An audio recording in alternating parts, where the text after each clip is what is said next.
sur La Vérité si j'entreprends, moi c'est Fiona, je suis spécialiste en communication et aujourd'hui j'accompagne les entrepreneurs et les entreprises à avoir plus de clients grâce à une communication rayonnante. Chaque semaine, je vais vous partager des stratégies, des conseils concrets et facilement applicables autour du business en ligne, d'Instagram, de l'organisation, mais aussi mes réflexions plus personnelles et l'envers du décor de l'entrepreneuriat en toute vulnérabilité et sans aucun filtre. Si tout ça vous parle, alors bienvenue, vous êtes au bon endroit et maintenant c'est parti pour l'épisode étincelant du jour. Hello à tous, bienvenue dans ce nouvel épisode. J'avais trop hâte de l'enregistrer, j'avais trop hâte de partager ça avec vous puisqu'aujourd'hui on va parler de chance dans le business, à quel point le facteur chance est corrélé à une réussite. Je vais vous partager mon avis et je vais vous donner 4 conseils pour provoquer la chance. Pour vous mettre un petit peu dans le contexte, j'ai eu envie de vous faire cet épisode suite à un échange que j'ai écouté entre Anthony Bourbon et Louise Aubéry. Anthony nous faisait part de son passé dans cet épisode, de son expérience et il affirmait qu'on peut vraiment provoquer sa chance, même quand on n'est clairement pas disposé à avoir une belle vie pleine de réussite. Du coup, ça m'a fait tilt, j'ai noté le sujet et me voici devant mon micro à vous parler de chance. C'est vrai qu'on voit beaucoup de choses à ce sujet, généralement on dit que la chance ne fait pas tout, qu'on a tous travaillé dur pour arriver là où on en est aujourd'hui, et moi la première d'ailleurs, j'ai souvent dit que j'ai travaillé pour avoir ces résultats, que j'ai provoqué ma chance, parce que oui, ça m'énerve, enfin du moins en tout cas ça m'énervait, qu'on réduise mes efforts seulement à la chance, alors que derrière, il y a souvent il y a même beaucoup d'énergie investie, de travail acharné, de sacrifices personnels, financiers, de sortie de zone de confort, de développement aussi de certaines compétences. Bref, il y a beaucoup de choses qui se cachent derrière ce que les gens appellent la chance. Mais c'est vrai qu'il y a cette idée très française finalement qui fait que les gens pensent que grâce à la chance, on obtient les choses sans aucun effort et sans travail, ce qui fait qu'on n'a pas du coup une bonne image de la chance. Mais si on reprend la définition même de la chance, c'est tout simplement se retrouver face à une circonstance favorable et ça peut être après de différentes manières, ça peut être au bon endroit au bon moment, rencontrer la bonne personne, recevoir le bon message. Il y a vraiment tout en fait qui est bon à prendre pour prendre en main son destin et la chance on peut la trouver dans tellement de choses. Donc pour aller plus loin je vais vous dire pourquoi moi j'ai de la chance et pourquoi ça a forcément eu un impact dans mon parcours. Alors déjà j'ai de la chance d'être née en France. On a beau dire tout ce qu'on veut sur la France, c'est un pays qui a quand même beaucoup d'avantages. Donc là je vais pas rentrer dans les détails mais voilà sur l'éducation, la santé etc. Donc j'ai de la chance parce que ça m'a forcément apporté pas mal de choses. J'ai de la chance d'avoir grandi dans un contexte familial vraiment génial où j'ai reçu beaucoup d'amour, beaucoup de stabilité, de bienveillance, ce qui fait que je suis une personne équilibrée aujourd'hui, qui a aussi des blessures certes, mais en tout cas voilà, je suis heureuse et équilibrée. J'ai de la chance d'avoir été à l'école en France, d'avoir fait un bac+5 parce que j'ai eu des parents qui ont toujours cru en moi, qui m'ont toujours poussée, qui m'ont aidé dans mon éducation, à faire mes devoirs, à m'aider financièrement aussi si besoin, à me pousser à prendre un travail à côté pour prendre un prêt pour mon école de communication, etc. Bref, on a beau dire tout ce qu'on veut, mais mine de rien, la qualité de l'éducation qu'on a reçue et des opportunités qui s'offrent à nous, c'est beaucoup corrélé au statut aussi de nos parents. Donc si mes parents en avaient rien à faire des études, est-ce que je me serais souciée de faire par exemple de grandes études? Je ne pense pas. Et attention, je dis pas que je refais le parcours aussi de mes parents, parce que c'est pas du tout le cas. Ma mère n'a pas fait d'études, mon père s'est arrêté au bac+2 je crois, donc rien à voir, mais par contre ils m'ont toujours appris l'importance d'étudier, l'importance de travailler, l'importance de se donner les moyens, et on sait tous, mais l'école peut creuser vachement les inégalités.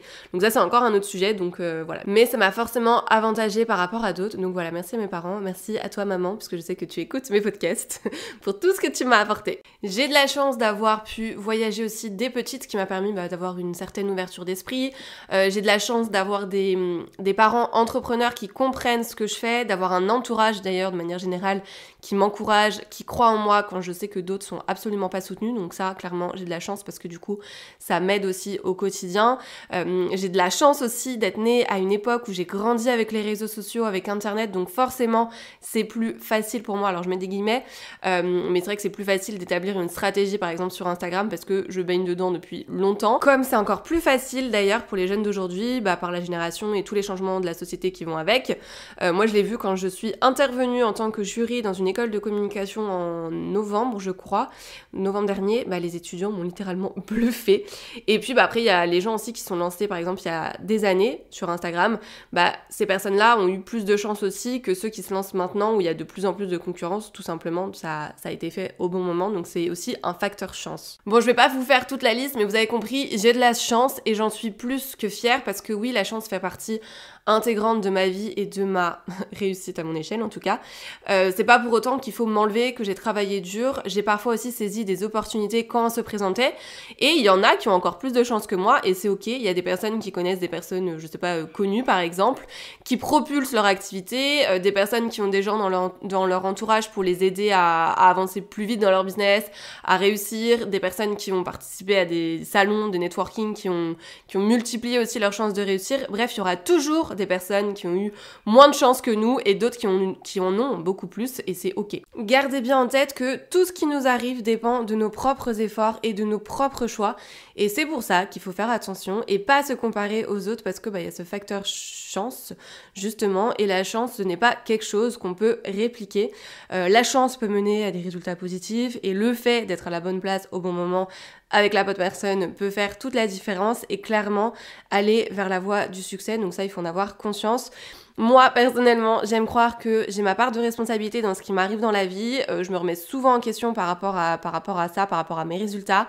J'ai pas envie de subir ma vie et ça me donne vraiment justement le pouvoir d'agir dans des moments où je pourrais croire que rien ne dépend de moi.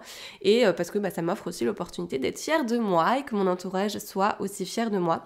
Donc dites-vous juste qu'on lance parfois tous la même pièce, mais elle n'atterrit pas forcément sur la même face, tout simplement.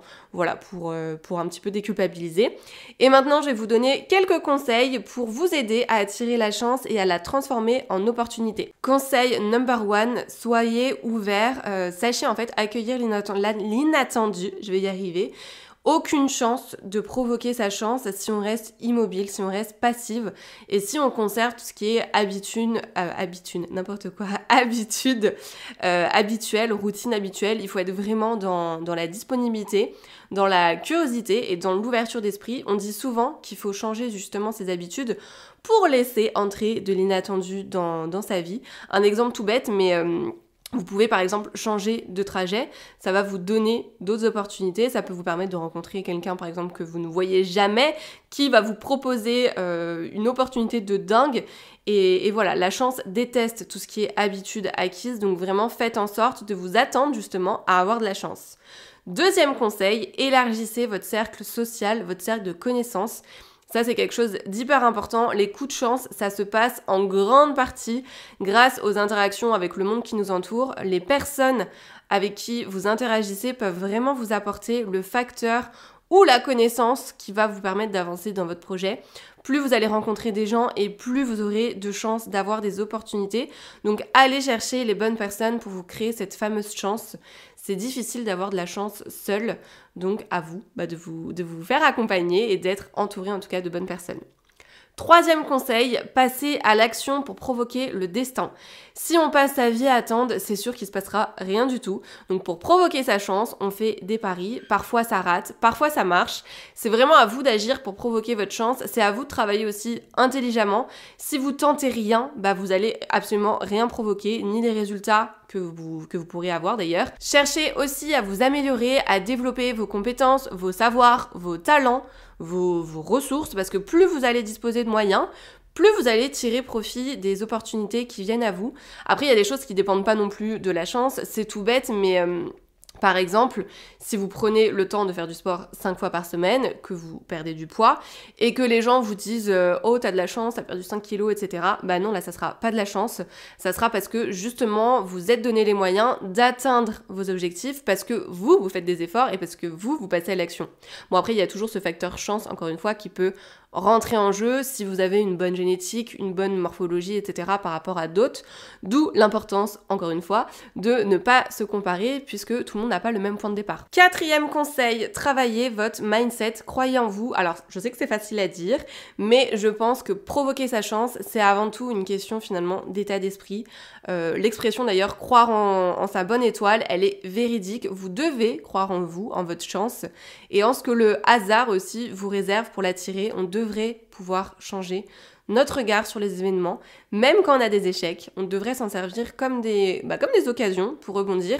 Il y a un dicton qui dit que la chance sourit aux audacieux, et c'est tellement ça, le fait de croire en soi, le fait de croire en sa chance, en son avenir et en ses projets, ça permet de dégager toutes les ondes positives nécessaires pour provoquer cette chance qui mène à la réalisation finalement de ses objectifs. Donc faites en sorte de visualiser la chance pour la rendre concrète. Donc pour conclure cet épisode, oui, le travail et les efforts qu'on fait jouent beaucoup dans le succès, ça c'est une certitude, mais on peut attribuer le succès à d'autres facteurs également, par exemple nos capacités, nos talents et la chance. Puis aussi notre état d'esprit, notre mindset pour persévérer, pour rebondir quand il faut et s'accrocher aussi sur du long terme. Je pense qu'on a tous de la chance et c'est à nous d'en faire bon usage et de le voir aussi, parce que la chance ne signifie pas que la réussite est due au hasard pur et simple. Encore une fois, c'est seulement un facteur important dans l'équation de la réussite parce qu'elle permet d'offrir des opportunités qui nous permettent de rayonner, qui nous permettent de briller. Donc en conclusion, c'est important de ne pas minimiser le rôle du facteur chance dans la réussite parce que oui, la chance existe, mais il faut la saisir quand elle passe et ça demande du courage et il faut être prêt aussi le moment venu et ça demande du travail. Il y a une formule qu'un psychologue, je crois que s'appelle Daniel Kahneman, quelque chose comme ça, qui disait que la formule du coup du succès, c'était talent plus chance et que la formule du grand succès, c'était un peu plus de talent et beaucoup de chance. Et finalement, moi, je suis assez d'accord avec ça. N'hésitez pas à me partager votre avis sur la question. Qu'est-ce que vous pensez du lien entre la chance et la réussite? Ça m'intéresse. J'ai hâte de vous lire et on se retrouve la semaine prochaine. C'est tout pour aujourd'hui, j'espère que cet épisode vous a plu. N'hésitez pas à vous abonner si vous ne voulez absolument pas manquer les prochains épisodes et à laisser 5 étoiles pour me soutenir. Vous pouvez me retrouver sur Insta pour encore plus de conseils ou si vous voulez simplement papoter. En tout cas, merci de m'avoir écouté. Je vous dis à très vite pour un nouvel épisode La vérité si j'entreprends. Je vous fais des bisous.